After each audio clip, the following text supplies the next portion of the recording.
Dear students, good morning. ఈ class లో 9th class నుంచి జీవుల యొక్క మౌలిక ప్రమాణం న్యూ టెక్స్ట్ బుక్. సో దానిలో ఉన్న లెసన్ మొత్తాన్ని ముందు కాన్సెప్ట్ నేర్చుకుందాం. దాని తర్వాత నేను ఏదైతే ఎగ్జిక్యూట్ చేశానో దాని నుంచి డిఎస్సి ఆస్పెక్ట్ లో దాన్ని నేర్చుకుందాం. ఓకేనా? ప్రతి లెసన్ కూడా చిన్న లెసనే అని ఎక్స్ప్లెయిన్ చేస్తుంటాను నేను, ఎందుకంటే మిమ్మల్ని ఊరికే కంగారు పెట్టడం ఇష్టం ఉండదు నాకు. ఏదేమైనా సరదాగా నేర్చేసుకుంటే అయిపోద్ది అనమాట. ఓకేనా? సో ఇంతకీ జీవుల యొక్క మౌలిక ప్రమాణం అంటే ఏంటి, మౌలిక ప్రమాణం దేన్ని అంటాము, ఎందుకు అంటాము? Let's say for example, there is a huge beautiful building in front of you which is made up of a number of bricks. ఓకేనా? ఆ బిల్డింగ్ అనేది ఒక నెంబర్ ఆఫ్ బ్రిక్స్ తో మేడప్ చేయబడి ఉంది, నిర్మించబడి ఉంది. అక్కడ అంత పెద్ద బిల్డింగ్ ఏర్పడడానికి ఒక చిన్న నిర్మాణం ఏది, ఇటుక అనేది. అలాంటి ఇటుకలు అనేవి చాలా ఒకటి పేర్చుకుంటూ వెళ్తే ఒక పెద్ద బిల్డింగ్ అయ్యింది. అది మనకి తెలిసిందే. So as same as the building our body can to made up of some number of small units. ఆ యూనిట్ నే మనం మౌలిక నిర్మాణం అంటాం. ఓకేనా?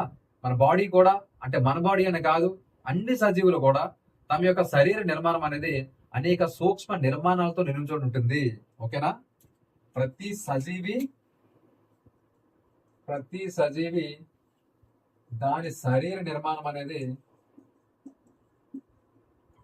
ఓకే అనేక సూక్ష్మ నిర్మాణాలతో నిర్మితమై ఉంటుంది. అర్థమవుతుందా మీకు? ప్రతి జీవి కూడా, ఈవెన్ సజీవులైనా నిర్జీవులైనా, లైక్ ఒక బూందీ లడ్డు తీసుకుందాం.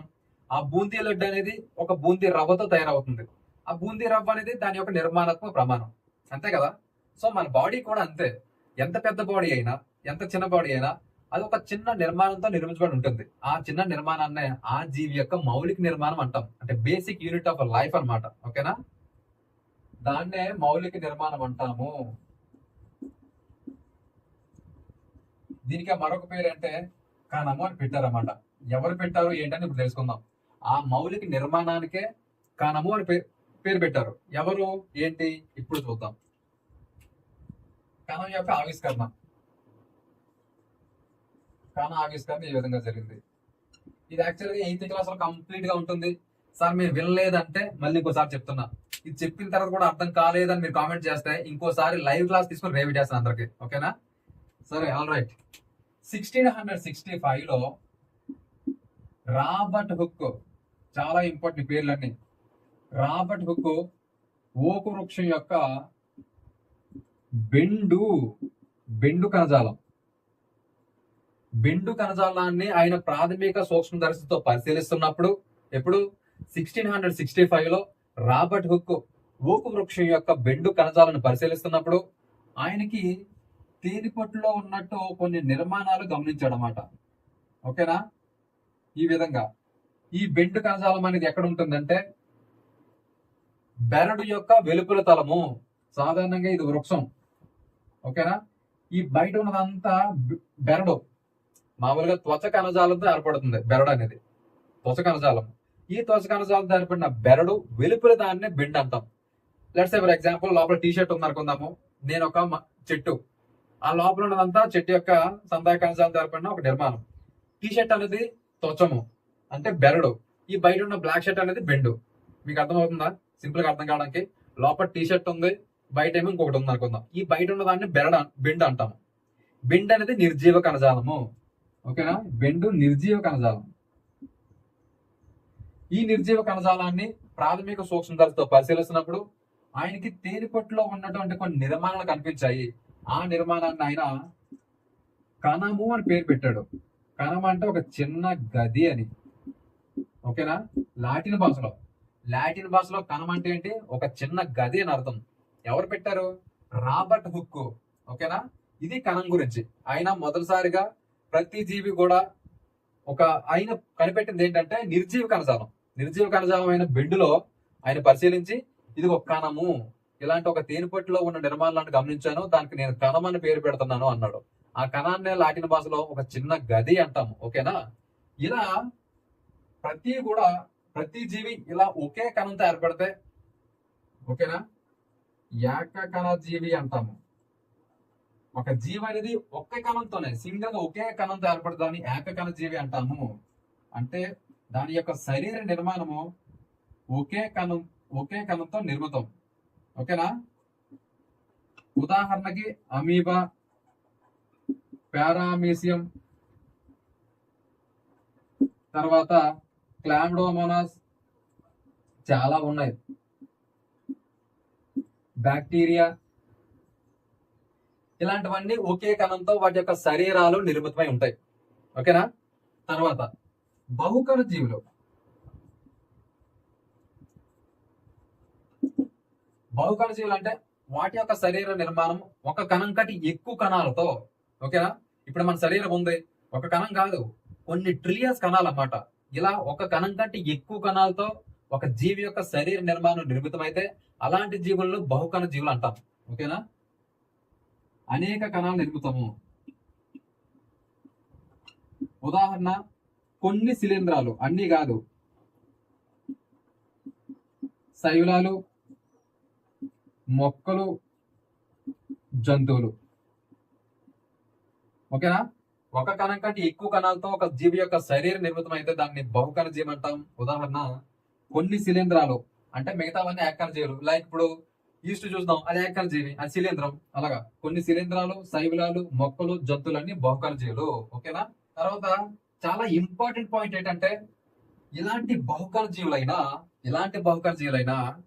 వాటి యొక్క జీవితం ఒక ఏక కణంతోనే స్టార్ట్ అవుద్ది అనమాట. ఓకేనా.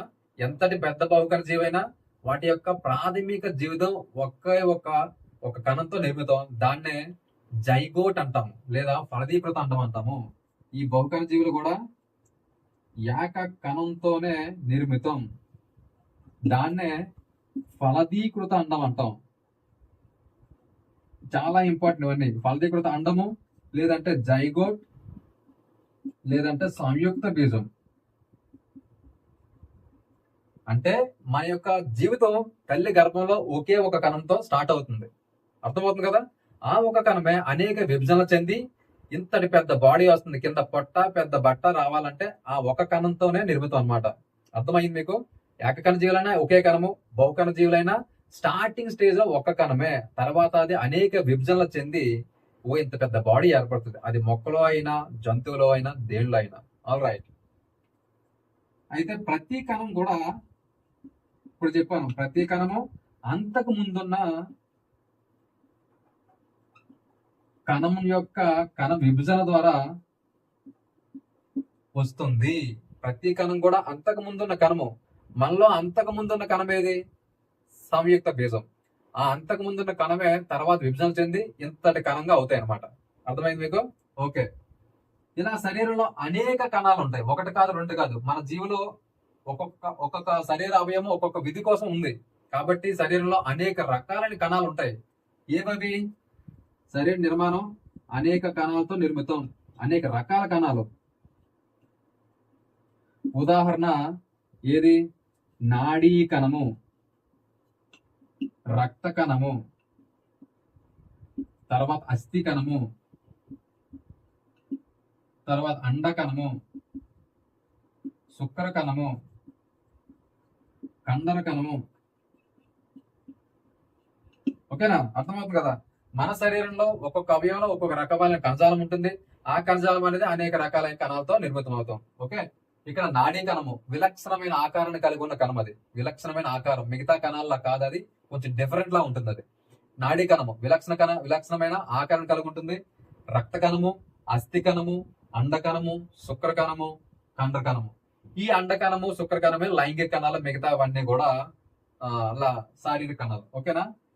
ఈ కణం యొక్క బొమ్మ చూపిస్తాను చూడండి. నాడీ కణము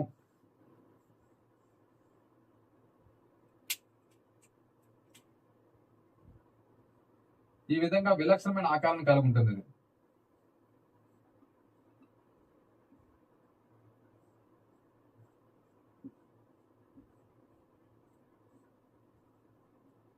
ఓకేనా. ఇది నాడీ కణం. ఇంకా ఎర్రక్త కణాలు ఏదో తినే వడల్లాగా ఉంటాయి. ఎర్రక్త కణాలు, అస్థి కణము, ఓకేనా. ఇంకా అండకణము, శుక్ర కణము,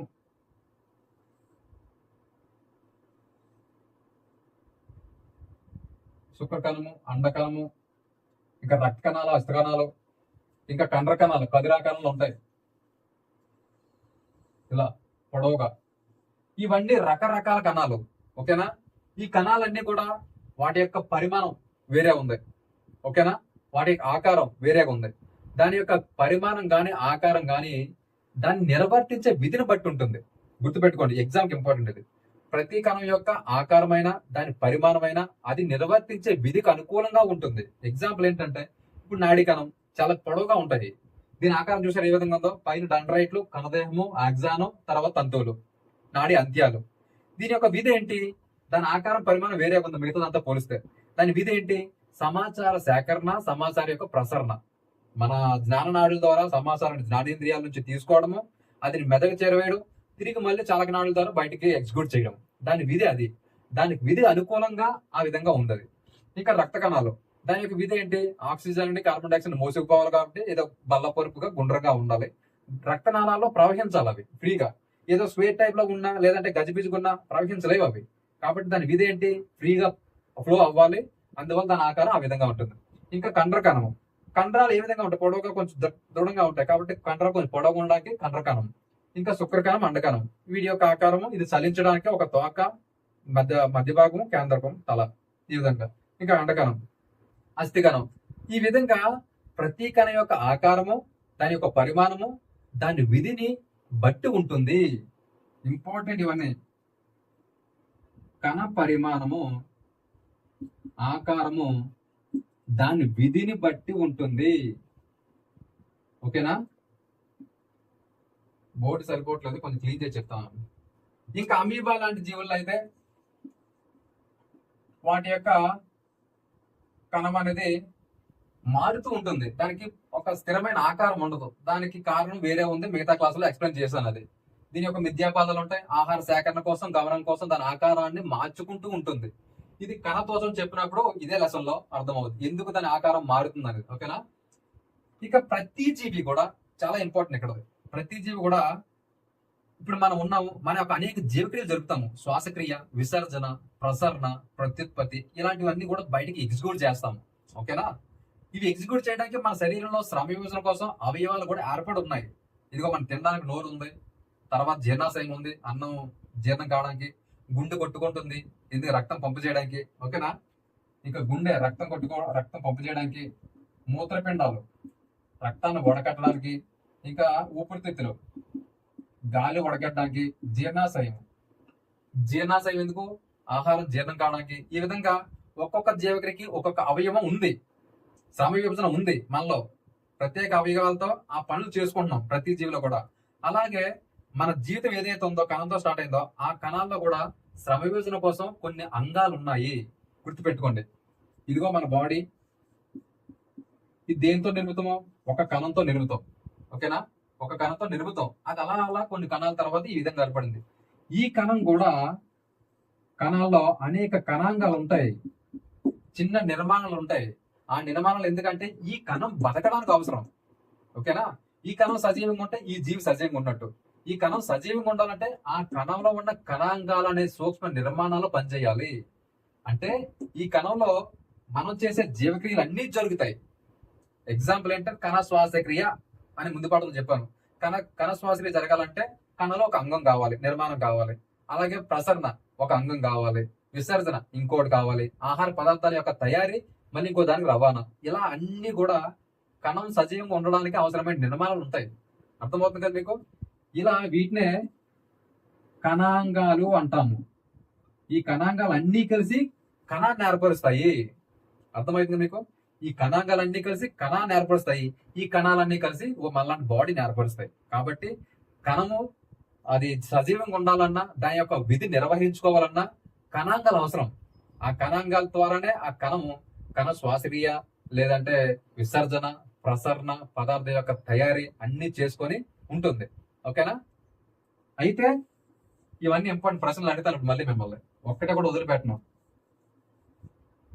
ఇప్పుడు ఈ కణాంగాలు అనేది ఒక షాకింగ్ న్యూస్ ఏంటంటే, కణాలు అనేవి దాని పరిమాణము, ఆకారము, విధి అది ఏ జీవిలో ఉన్నా, మొక్కలో ఉన్న, జంతువుల్లో ఉన్న, అమీబాలో ఉన్న, బ్యాక్టీరియాలో ఉన్న, దాని ఆకారం ఏ విధంగా ఉన్నా ప్రతి కణం కూడా ఒకే రకమైన కణాంగాలు ఇంచుమించు కలిగి ఉంటుంది. అర్థమవుతుంది కదా మీకు? చాలా ఇంపార్టెంట్ పాయింట్ ఇది. ప్రతి కణంలో కూడా ఇదిగో మైటోకాండ్రియా ఉంటుంది, అది మనుషుల్లో ఉన్న, మొక్కల్లో ఉన్న, బ్యాక్టీరియాలో ఉన్న మైటోకాండ్రియా ఉంటుంది. దాని విధి ఆ కణానికి సరిపడిన శక్తిని ఉత్పత్తి చేయడానికి.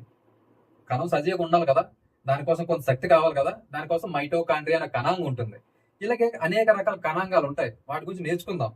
సో కణం సజీవంగా ఉండాలన్నా, దాని విధి నిర్వర్తించుకోవాలన్నా కణాంగాలు అవసరము. ఆ కణాంగాలే కణాన్ని సజీవంగా ఉంచుతాయి. ఓకేనా? ఇప్పుడు కణం యొక్క కొన్ని ఆవిష్కరణలు చూద్దాం.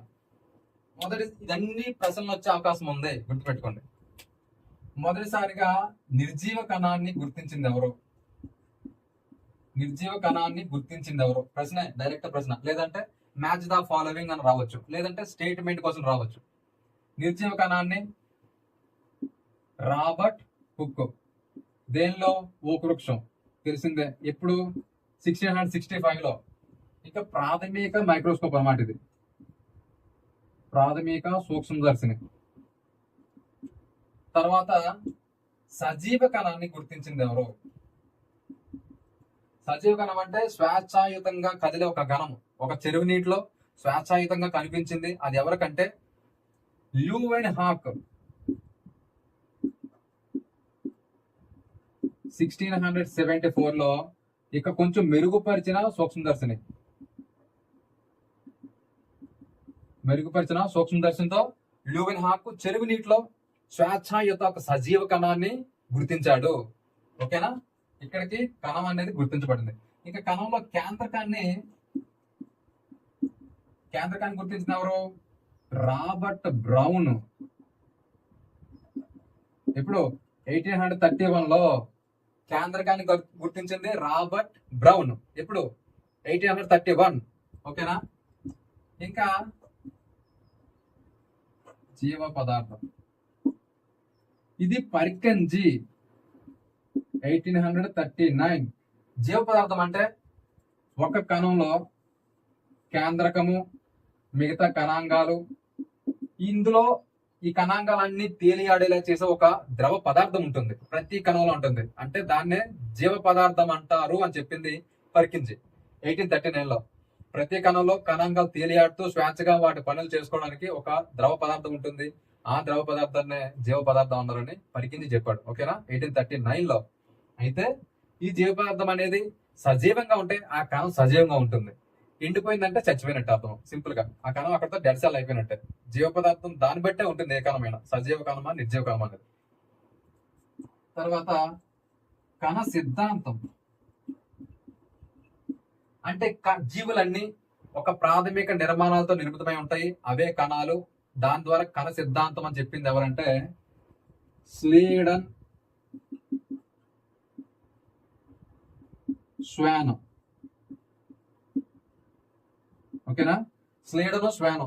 ఇదిగో మొక్కలన్నీ కూడా వాటి యొక్క శరీర నిర్మాణం ఒక ప్రాథమిక నిర్మాణంతో నిర్మితమై ఉంది, అవే కణాలు అని కణ సిద్ధాంతాన్ని మొక్కల్లో గుర్తించింది స్లీడను. ఆయన ఒక జర్మన్ శాస్త్రవేత్త 1838 లో. అలాగే జంతువులు కూడా వాటి యొక్క శరీర నిర్మాణం అనేది ఒక ప్రాథమిక నిర్మాణాలు అయిన కణాలతో నిర్మితం అవుతాయి. కాబట్టి జంతువులన్నీ కూడా కణాలతోనే ఏర్పడతాయని కణ సిద్ధాంతాన్ని 1839 లో స్వాన్, ఆయన కూడా జర్మన్ శాస్త్రవేత్త. ఈ ఇద్దరు కలిసి ఒకే రకమైన వాళ్ళ యొక్క ఆలోచనలు, భావనలు ఉన్నాయి కాబట్టి ఆ ఇద్దరిని కణ సిద్ధాంతకారులు అని చెప్పొచ్చు. అంటే వాళ్ళే కణ సిద్ధాంతాన్ని ప్రవేశపెట్టారు 1839-38 లో. కణ సిద్ధాంతం స్లీడన్ అండ్ స్వాన్. ఓకేనా? ఇక కణాలన్నీ పూర్వం ఉన్న కణాల నుంచే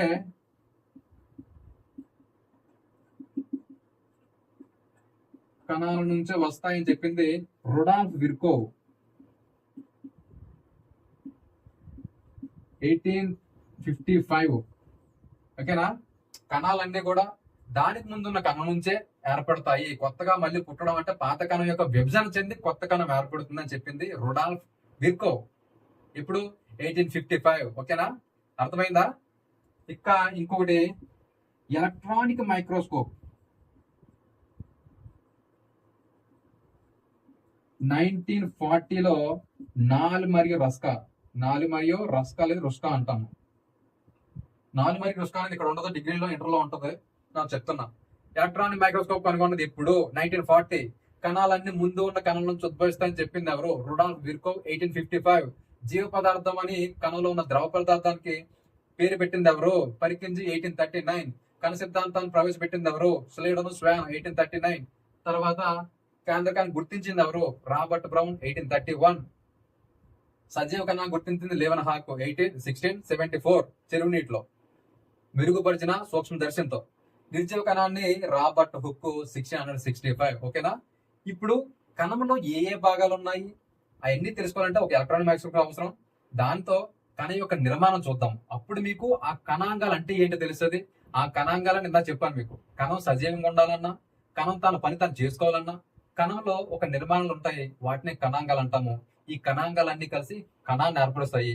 ఈ కణాలన్నీ కలిసి ఒక జీవిని ఏర్పరుస్తాయి. అందుకంటే ముందు ఒకటి తెలుసుకోవాలి మీరు. కణాంగాలు ఈ విధంగా కలిస్తే కణం ఏర్పడింది.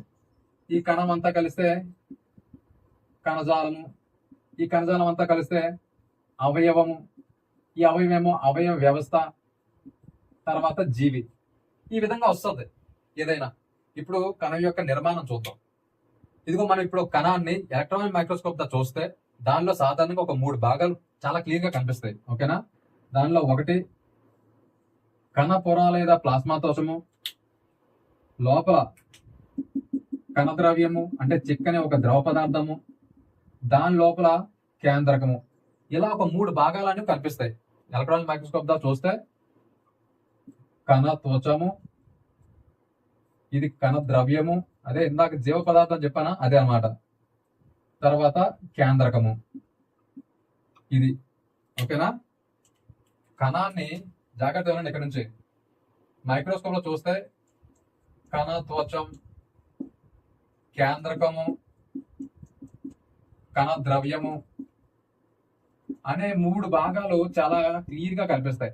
వీటి సహాయంతోనే ఈ మూడింటి సహాయంతోనే కణం అనేది దాని యొక్క జీవక్రియలు నిర్వహించుకుంటది. అలాగే కణ బాహ్య వాతావరణంతో కణం యొక్క బయట వాతావరణం వేరే కణంతో గాని, కణం మధ్య గాని, కణం వెలుపల గాని దాని యొక్క జీవక్రియలు పరస్పర చర్యలు జరుపుకోగలుగుతుంది. ఓకేనా?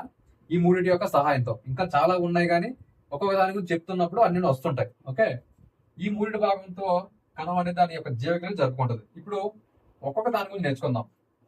ఇది ఇప్పుడు కణ త్వచం అంటే ఏంటో తెలుసుకుందాం. కణ త్వచము కనిపిస్తుంది. కణానికి వెలుపల పొర, కణానికి వెలుపల పొర, అలాగే మృదువైంది, చాలా మృదువైంది, సాగే గుణం కలిగి ఉంటుంది. సాగే గుణము. అలాగే లిపిడ్లు ప్రోటీన్ తో నిర్మితము. ఈ 4 పాయింట్లు ఇంపార్టెంట్. కణ త్వచం అనేది కణానికి వెలుపల పొర. ఓకే? కణాన్ని ఆవరించి కణం బాహ్య ప్రదేశం నుంచి కణం లోపల పదార్థాన్ని కాపాడుతుంది. సాగే గుణం కలిగి ఉంటుంది. మృదువైంది, లిపిడ్లు ప్రోటీన్ తో నిర్మితమై ఉంటుంది. ఓకేనా? కణ జీవ పదార్థాన్ని బాహ్య ప్రదేశం నుంచి వేరు చేస్తుంది. అంతే కదా? కణం లోపల జీవ పదార్థం కానీ కణ ద్రవ్యం కాదు ఉంది. కణ ద్రవ్యం అంటే కణాంగాలు కాకుండా ఉన్న జీవ పదార్థం అన్నమాట. జీవ పదార్థం అంటే కణాంగాలు, కేంద్రకం అంతా కలిసి ఉంటే దాన్ని జీవ పదార్థం అంటాము. వేరే కణ ద్రవ్యము లేదా సైటోప్లాజం అంటే కణాంగాలు కాకుండా మిగిలిన యొక్క సెమీ లిక్విడ్ సబ్స్టెన్స్ అనమాట. సో ఇది కణ ద్రవ్యం అంటాము. వేరే ప్రోటోప్లాజం అంటే ప్రోటోప్లాజం లేదా జీవ పదార్థం అంటే అందులో అన్ని కణాంగాలు ఉండాలి, కేంద్రకం ఉండాలి. ఈ పొర లోపల ఉన్న ప్రాంతాన్ని మొత్తాన్ని జీవ పదార్థం అంటాము. క్లియర్? So okay. ఈ కణ త్వచం అనేది కణం యొక్క లోపల ప్రాంతాన్ని బాహ్య ప్రదేశంతో వేరు చేస్తుంది. ఓకే? దీనికి సాగే గుణం కలిగి ఉంటుంది, మృదువైంది, లిపిడ్లు ప్రోటీన్లతో నిర్మితమై ఉంటుంది. ఇంపార్టెంట్. అలాగే ఈ కణ త్వచం అనేది ఏం చేస్తుందంటే కొన్ని పదార్థాలను అనుమతిస్తుంది లోపలికి. అంటే లోపలికి ఎలా కొన్ని పదార్థాలను బయటికి పంపిస్తుంది, కొన్ని పదార్థాలను రానివ్వదు. అసలు ఏవేవి ఏంటి అనేది ఇంటర్లో నేర్చుకోవచ్చు. 9th క్లాస్ కి సరిపోతుంది. ఓకేనా? కణ త్వచం అనేది కొన్ని పదార్థాల అనుమతిని, కొన్ని పదార్థాల నిష్క్రమణ లేదంటే అడ్డుకుంటది. ఇలాంటి గుణాన్నే కణ త్వచం ఏమంటారంటే వర్ణాత్మక త్వచము, వర్ణాత్మక పారగమ్య త్వచం అంటాము. పారగమ్య త్వచము, వర్ణాత్మక పారగమ్య త్వచం లేదా విచక్షణ స్థలం అంటాం. విచక్షణ స్థలము అంటే అన్ని పదార్థాలను అనుమతించదు. అది కొన్నిటినే వేటిని అనుమతిస్తుంది ఏంటనేది ఇక్కడ అవసరం లేదు, తర్వాత చెప్తాను అది. ఓకేనా? సో కణత్వచం అనేది కొన్ని పదార్థాలను అనుమతించడము, కొన్ని పదార్థాలను వ్యతిరేకించడం చేస్తుంది. అందువల్ల దాన్ని వర్ణాత్మక పారగమ్య త్వచం లేదా విచక్షణా స్థరం అంట. అలాగే ఇక్కడ అమీబా అని ఒకటి తీసుకుందాం. ఇదిగో దీనికి ఒక క్రమరహిత ఆకారం ఉంటుంది. ఎందుకంటే కణత్వచము అది కూడా ఏకకణం కాబట్టి దానికి ఒక కణత్వచం ఉంటుంది, దానికి సాగే గుణం ఉంటుంది. గుర్తుపెట్టుకోండి, ఈ సాగే గుణం ఉండడం వల్ల కణ బాహ్య ప్రదేశాలు ఎటువంటి సూక్ష్మజీవులు కానీ ఆహార పదార్థాలు దొరికినప్పుడు ఈ యొక్క కణత్వచం ఈ విధంగా ఇలాగా సాగి లోపలికి తీసుకుంటది, అంతర్గ్రహణం చేసుకుంటది. ఇక్కడ ఆహార రిక్తగా ఉంటది, ఈ ఆహారం అనేది దీనిలోకి చేరుకుంటది. ఈ విధంగా కణత్వచం వల్ల ఆ అమీబాకి ఆకారం ఉండదు. ఆహార సేకరణ విషయంలో, గమనం విషయంలో ఉపయోగపడుతుంది. దాన్నే విద్యాపాదం అంటాము. కణత్వచం యొక్క సాగే గుణం వల్ల దాని ఆకారాన్ని మార్చుకుంటది, గమనం చేస్తుంటది, ఆహార సేకరణ చేస్తుంటది. సో దీన్నే కణత్వచం ద్వారా ఆహార పదార్థాలు లోపల తీసుకోవడాన్నే ఎండోసైటోసిస్ అంటాము. ఎండోసైటోసిస్ అమీబా గుర్తుపెట్టుకోండి, అమీబాలో కనిపిస్తుంది అది ఎండోసైటోసిస్. ఇంకా క్లియర్ గా నేర్చుకుందాం, చాలా ఉన్నాయి నేర్చుకోవాల్సినవి. ఓకే, అయితే ఈ వర్ణాత్మక పారగమ్యత్వచం లేదా కణ పొర ద్వారా CO2, O2 అనేవి వ్యాపన పద్ధతిలో రవాణా చేయబడతాయి. ఎక్కడికి? కణం లోపలికి, కణం లోపల ఉన్న వాయువులు బయటికి. వ్యాపన పద్ధతి గుర్తుపెట్టుకోండి, చాలా చాలా చాలా ఇంపార్టెంట్.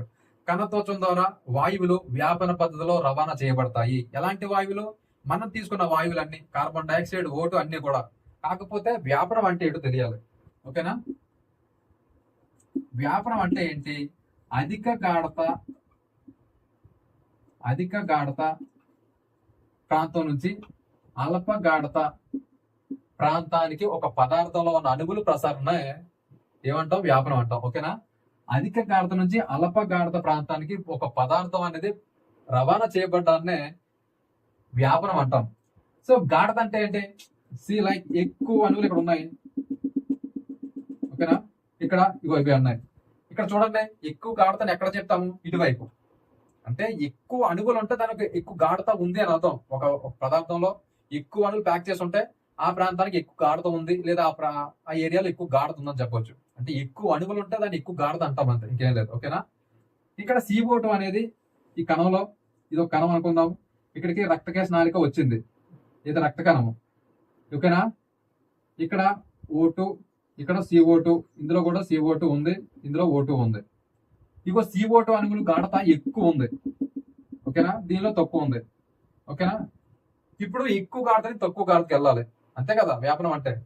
ఈ కణంలో ఉన్న, మన శరీర కణాల్లో ఉన్న CO2 అనేది ఎక్కువ గాఢత నుంచి రక్త కణాల్లోకి చేరి ఈ ప్రాంతంలో తక్కువ గాఢత నిలబడుతుంది అనమాట. ఓకేనా?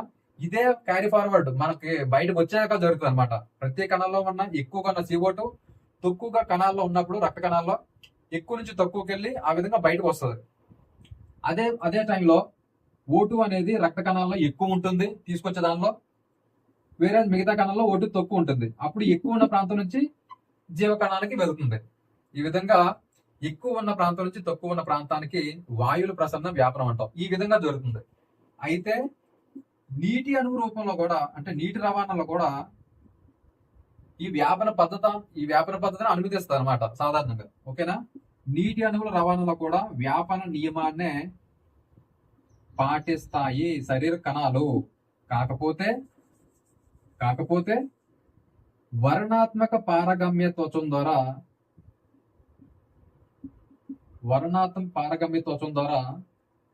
జరిగే నీటి అణువుల రవాణానే ద్రవాభిసరణ అంటాము.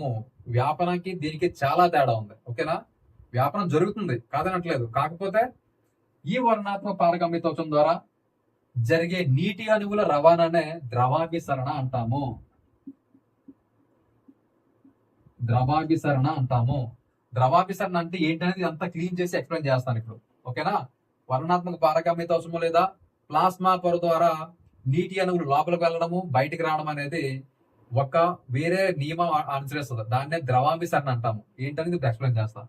ఓకే, ద్రవాభిసరణ, ఆస్మాసిస్ అంటాం. సో ఇక్కడ కణత్వచం మళ్ళీ రాద్దాం. కణత్వచము. ఓకేనా? ఇంకా కేంద్రకము, కణద్రవ్యము. ద్రవాభిసరణ అంటే ఏంటి? ఇందాక చెప్పాను, ఇంకా చెప్పలేదు, ఇప్పుడు చెప్తున్నా. అల్ప గాఢత ప్రాంతం నుంచి అధిక గాఢత ప్రాంతానికి, ఓకేనా, నీటి అణువుల నికర రవాణా.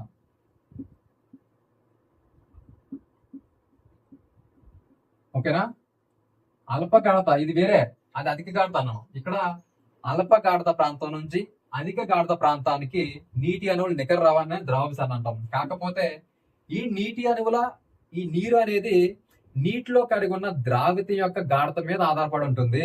చాలా చాలా ఇంపార్టెంట్. ఓకేనా, పారగమ్య త్వచం ద్వారా జరిగే నీటి రవాణా అనేది నీటిలో కరిగి ఉన్న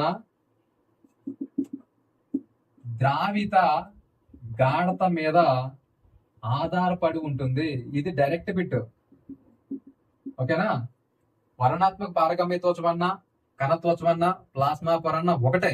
అయితే ఆ ప్లాస్మా పొర ద్వారా ఏది నీటి అణువుల రవాణా అనేది దేని మీద ఆధారపడి ఉంటుంది?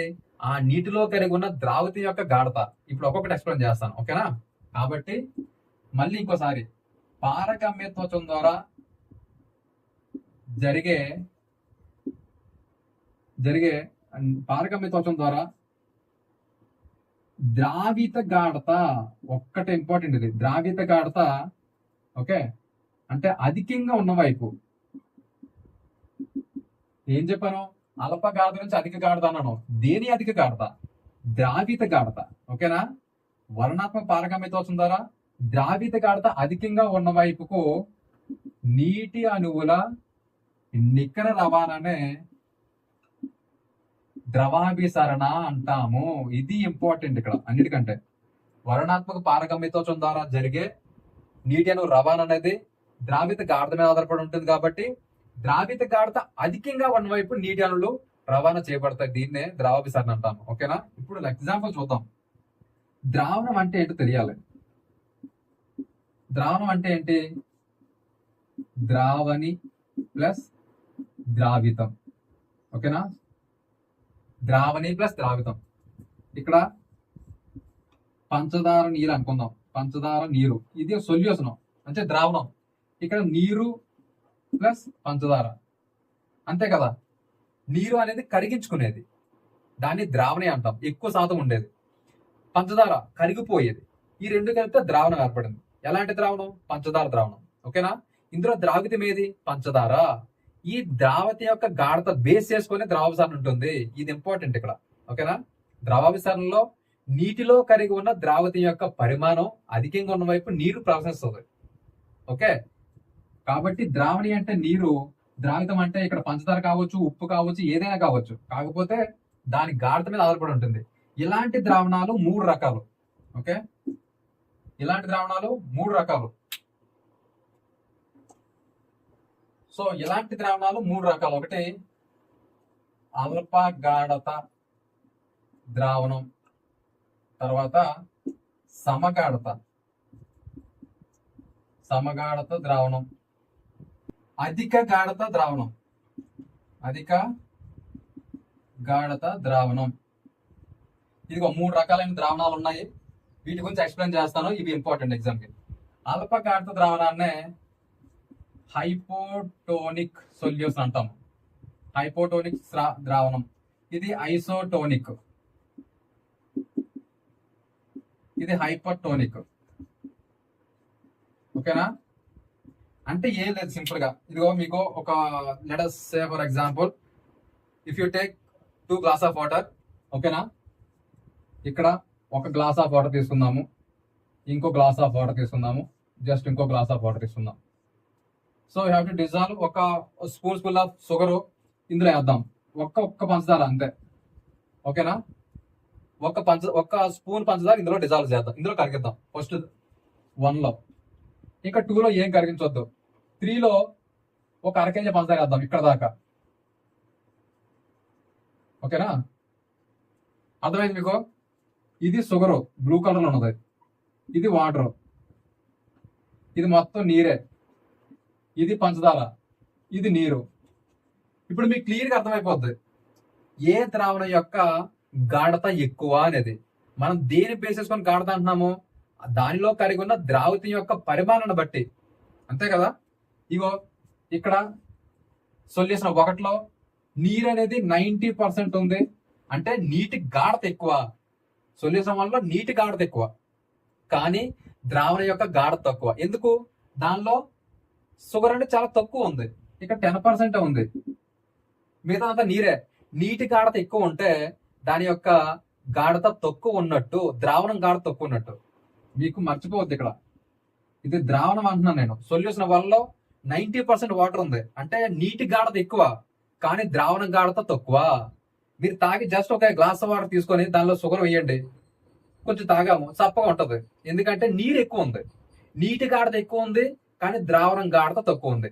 అదే గ్లాసులో సగాని వరకు నీటితోనూ, సగం కాదు, ఒక 80% షుగర్తో నింపియండి, అంటే సొల్యూషన్ 3, ద్రావణం 3. ఈ ద్రావణం 3లో సగానికి కానీ ఎక్కువ షుగర్తో నింపేస్తే తాగి చూడండి, తీయగా ఉంటది. ఎందుకు? దానిలో కరిగి ఉన్న ద్రావితం పరిమాణం చాలా ఎక్కువ ఉంది, కానీ నీటి గాఢత అంటే నీటి అణువులు తక్కువ ఉన్నాయి. అంటే 10% నీరు, 90% షుగరు. ద్రావణి తక్కువ ఉంటే నీటి గాఢత తక్కువ ఉంది, కానీ సొల్యూషన్ గాఢత ఎక్కువ. జస్ట్ ఇమాజిన్ అంతే. ఒక గ్లాస్ ఆఫ్ వాటర్ లో ఫుల్ గా షుగర్ నింపవు, షుగర్ అంటే కరిగిపోద్ది నీటిలో, అంటే ద్రావితం పరిమాణం ఎక్కువ ఉంది. ద్రావిత పరిమాణం ఎక్కువ ఉంటే ఆ గాఢత యొక్క, ఆ ద్రావణం యొక్క గాఢత ఎక్కువ ఉంది అని అర్థం. ఇదే సూత్రం ద్రవాభిసరణ అంటే, ఇంకేం లేదు. ఓకేనా? ఈ సూత్రం బేస్ చేసుకునే నీటి అణువులు అనేది కణం నుంచి బయటకు పోవడం లేదా కణంలోకి వెళ్ళడం జరుగుతాయి. క్లియర్ కదా? ఇప్పుడు ఎక్స్ప్లెయిన్ చేస్తా చూడండి. ఇందులో నీటి గాఢత ఎక్కువ ఉంది, మొత్తం నీరే ఇందులో మాత్రం మొత్తం షుగరు. ఇలాంటి ద్రావణానికి గాఢత ఎక్కువ, కానీ నీటి యొక్క అణువులు తక్కువ, పంచదార అణువులు ఎక్కువ. దాన్ని బట్టి నీటి యొక్క ద్రావణం యొక్క గాఢత డిసైడ్ అవుద్ది. ఓకే, అర్థమైంది అనుకుంటున్నాను. అర్థం కాలేదని కింద కామెంట్ చేస్తే మాత్రం ఇంకొకసారి ఖచ్చితంగా చెప్తాను, ఇంకోసారి రివీడ్ చేస్తాను మిమ్మల్ని ఖచ్చితంగా. ఇది అర్థం కాకపోవడం ఏమి ఉండదు. అల్ప గాఢత ద్రావణం ఇదిగో ఇది, లేదంటే ఇది తీసుకోవచ్చు. ఇందులో మొత్తం నీరు ఉంది. ఓకేనా? ఇలాంటి ద్రావణంలో ఒక కణాన్ని వేసాము, కణము లేదంటే ఒక విత్తనం వేసాం, ఒక విత్తనం డ్రాప్ చేసాము. రేపటి తర్వాత విత్తనం మీకు తెలుసు పొంగుతుంది, ఆటోమేటిక్ గా దాని యొక్క పరిమాణం పెరుగుతుంది 2 రోజుల తర్వాత. ఎందుకంటే చూడండి, కణంలో ఉన్న నీటి గాఢత అనేది, ఓకేనా, కణంలో ఉన్న నీటి గాఢత అనేది దాని కణ బాహ్య మాధ్యంలో ఉన్న, బాహ్య మాధ్యం అంటే కణం బయట ఉన్న, అంటే నీరు మాధ్యంగా ఉన్న గాఢత కన్నా ఎక్కువ ఉంటది. ఓకేనా? కణంలో ఉన్న నీటి గాఢత అనేది, అంటే దీనిలో ఈ కణం ఉంది కదా, దీనిలో నీటి గాఢత అనేది దాని బాహ్య వాతావరణంలో నీటి గాఢత కన్నా, ఓకేనా, ఎక్కువ ఉంటది. కాబట్టి నీటి అణువులు అనేది బయట నుంచి కణం లోపలికి, కణ ప్లాస్మా పొర ద్వారా స్వేచ్ఛగా అటు ఇటు ప్రసారం జరుగుతాయి. అలాంటప్పుడు తక్కువ గాఢత నుంచి ఎక్కువ గాఢతకి నీటి అణువులు ప్రసారం జరుగుతుంది. దాని ఫలితంగా కణం అనేది నీటిని పీల్చుకొని ఉబ్బుతుంది. అంతే కదా. పెసర్లు కానీ, మినుములు కానీ, ఏదైనా విత్తనాలు, బఠానీలు నీటిలో నానబెట్టినప్పుడు, స్వచ్ఛమైన నీటిలో నానబెట్టినప్పుడు కణాలు పొంగుతాయి. ఎందుకంటే ఆ కణంలో గాఢత ఎక్కువ ఉంది. ఆ కణంలో దాని బాహ్య వాతావరణంతో పోలిస్తే, అర్థమవుతుంది కదా, ఒక గ్లాసు నీటిలో బాహ్య వాతావరణంతో పోలిస్తే కణంలో నీటి గాఢత ఎక్కువ ఉంది. ఓకేనా? కణ బాహ్యంలో నీటిలో తక్కువ ఉంది అనమాట. కాబట్టి తక్కువ ఉన్న ప్రాంతం నుంచి ఎక్కువ ఉన్న ప్రాంతానికి నీటి అణువుల యొక్క నికర రవాణానే ద్రవాభిసరణ అంటాం. ఈ ఫలితంగా కణాలు ఉబ్బుతాయి. కణాలు ఉబ్బడానికి కారణం ఏంటి? ఆ ద్రావణంలో అల్ప గాఢత ఉన్నట్టు, దీన్నే అల్ప గాఢత ద్రావణం అంటాం. కానీ ఈ కణంలో ఉన్న ఈ ద్రావణంలో ఉన్న కణానికి అధిక గాఢత ఉంటుంది. ఓకేనా? అల్ప గాఢత ద్రావణంలో అధిక గాఢత గల కణం ఉంటుంది. అంటే అలాగని కాదు, కానీ మామూలు చెప్తున్నా, కణం ఉబ్బిందంటే కణంలో గాఢత ఎక్కువ ఉన్నట్టు. రైట్. ఇంకా రెండోది సమగాఢత. కణం లోపల ఉన్న గాఢత, దాని బాహ్య వాతావరణ గాఢత రెండు సమానం. అంటే కణ లోపల ఉన్న ప్రాంతంలో గాఢత ఎక్కువ ఉంటుంది, అంతే గాఢత కణ బాహ్య ప్రాంతంలో కూడా ఉంటుంది. అలాంటప్పుడు నీటి అణువులు నికర రవాణా అనేది సమానం. కణం లోపలికి వెళ్తాయి, ఎంత వెళ్ళిందో అంతే బయటకు వస్తుంది, ఎంత లోపలికి అంతే బయట వస్తుంది. కాబట్టి నీటి అణువులు నికర రవాణా అనేది సమానము. అలాంటి ద్రావణాలను సమగాఢత ద్రావణం లేదా ఐసోటోనిక్ సొల్యూషన్స్ అంటాం. దానిలో ఉన్న కణాలు కూడా ఐసోటోనిక్ సెల్సే. నికరంగా నీరు రవాణా ఉండదు, నికరంగా నీటి కోల్పోవడం కూడా ఉండదు. అంటే నీటి అణువులు అనేది అటు ఇటు అవుతాయి తప్ప కోల్పోవడం కానీ గ్రహించడం కానీ ఉండదు. గుర్తుపెట్టుకోండి. ఇంకా అధిక గాఢత ద్రావణం, అధిక గాఢత ద్రావణం ఇది ఎగ్జాంపుల్. ఓకేనా? ఇలాంటి ద్రావణంలో ఒక అదే విత్తనాన్ని వేసాం అనుకుందాం. రెండో రోజు గమనించండి, మీరు కావాలంటే గమనించండి, ఇంట్లో కూడా వంటగదిలో బాగా షుగర్ ఉన్న కానీ ఉప్పుని కానీ కలిపిన ద్రావణంలో విత్తనాలు వేయండి. రెండో రోజుగా కుషించిపోతాయి, ఇలా సింక్ అయిపోతాయి లోపలికి. కారణం ఏంటంటే కణం లోపల నీరు మొత్తం బయటకు వచ్చేస్తుంది. ఎందుకు? ఇక్కడ ద్రావిత గాఢత ఎక్కువ ఉంది, కణం లోపల తక్కువ ఉంటది. అర్థమైంది కదా? అంతే, రీజన్ ఇంకేం లేదు. సింపుల్ గా కణాలు కుషించుకుపోయినాయి అంటే కణ బాహ్య ప్రాంతంలో ఎక్కువ గాఢత ఉంది. దేని గాఢత? ద్రావిత గాఢత. కణం లోపల నీటి గాఢత తక్కువ ఉంటుంది, కణం బయట గాఢత ఎక్కువ ఉంటుంది. కాబట్టి కణం నీరుని కోల్పోద్ది కణతోచం ద్వారా. ఓకేనా? ప్రతిసారి నీటిని కోల్పోతూనే ఉంటుంది పీల్చేదాంతో పోలిస్తే. కానీ దాని ద్వారా కణం కుషించుకుపోతుంది అనమాట. ఎగ్జాంపుల్ మన విత్తనాలు కానీ, ఈ ద్రాక్ష పళ్ళు కానీ ఏవైనా సరే ఉప్పు కలిపిన నీటిలో కానీ పంచదార కలిపిన నీటిలో కానీ ఎక్కువ ఉండాలి పంచదార, లేదంటే షుగర్ ఎక్కువ ఉండాలి, సాల్ట్ ఎక్కువ ఉండాలి. అలాంటి దాంట్లో వేస్తే కుషించుకుపోతాయి. పచ్చళ్ళు జాములు ఎగ్జాంపుల్. పచ్చళ్ళు జాములు పాడవు, తెలుసు మీకు అది. ఎందుకు పాడవు అంటే దాంట్లో షుగర్ కంటెంట్ కానీ సాల్ట్ కంటెంట్ కానీ ఎక్కువ ఉంటుంది. షుగర్ కంటెంట్ సాల్ట్ కంటెంట్ అనేది ద్రావితాలు, అవి ఎక్కువ ఉన్నప్పుడు దానిపైన బ్యాక్టీరియా కానీ ఏదో శిలీంధ్ర కానీ పట్టినప్పుడు, ఓకేనా, ఆ శిలీంధ్రంలోనూ బ్యాక్టీరియాలో ఉన్న గాఢత అనేది దీంతో పోలిస్తే తక్కువ ఉంటుంది. కాబట్టి బ్యాక్టీరియా కణం నుంచి నీరు మొత్తం ఆ పచ్చళ్ళలోకి వచ్చేస్తుంది. లేదా శిలీంధ్రంలో ఉన్న గాఢత మొత్తం అంటే నీరు మొత్తం పచ్చళ్ళలోకి వచ్చేసి చచ్చిపోతాయి అవి. అంతే, ఇంకేం లేదు. చనిపోతే పచ్చడి పాడవుతుంది. పచ్చడి పాడవకపోవడం కారణం దానిలో ఉన్న గాఢత ఎక్కువ. క్లియర్ కదా ఇక్కడికి? ఇంకేం లేదు. ఇలాంటి ద్రావణంలో ఏదైనా కణం ఉందంటే ఆ కణంలో దాన్ని అల్ప గాఢత కణం అంటాం, హైపోటోనిక్ సెల్ అంటాం. అంతే, డిఫరెంట్ అంతే. ఓకేనా? అర్థమైంది అనుకుంటున్నాను. మంచినీటి జీవులు ఉంటాయి. మంచినీటి జీవులు కూడా ద్రవాభిసరణ ద్వారానే, అంటే మంచినీటిలో ఉన్న సూక్ష్మజీవులన్నీ కూడా ద్రవాభిసరణ ప్రక్రియ ద్వారా నీటిని గ్రహిస్తాయి. ఎందుకంటే బయట మంచినీటిలో బయట గాఢత తక్కువ ఉంటుంది, ఆ జీవ కణాల్లో గాఢత ఎక్కువ ఉంటుంది. కాబట్టి బయట నుంచి నీరు జీవులు గ్రహిస్తాయి. అలాగే వేర్లు కూడా, ఇంతకుముందు చెప్పాను మీకు ఆ వేర్లు కూడా ద్రవాభిసరణ ప్రక్రియ ద్వారా నేల మృతిక కణాల్లో ఉన్న నీటిని మూలకేశవాల ద్వారా ద్రవాభిసరణ ప్రక్రియ ద్వారా గ్రహించుకుంటాయి. ఓకేనా? ఇక్కడతో చాలు. ఇది ఇంతకంటే ఎక్కువ చెప్తే మీకు తలకాయ నొప్పి వస్తుంది నాకు తెలుసు. Thank you.